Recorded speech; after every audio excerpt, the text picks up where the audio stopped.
আসসালামু আলাইকুম। মহামান সেতু বলুকে সকলকে স্বাগতম। আশা করি আল্লাহর রহমতে সকলে ভালো আছেন, আমরাও ভালো আছি। আজকে ভিডিওটি আমি এখান থেকে শুরু করছি। দেখুন, আজকে বাইরের থেকে বেলপুরি আনা হয়েছে, কিন্তু এখানে বেলপুরিগুলো ভেঙে গেছে। আর এখানে ঘুগনি রয়েছে,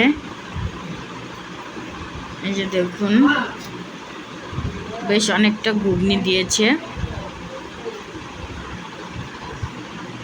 তার সঙ্গে এখানে রয়েছে টক পানি। এই টক পানিটা সম্ভবত তেঁতুলের, আর কিছুটা ধনিয়া পাতা উপর দিয়ে দেওয়া হয়েছে।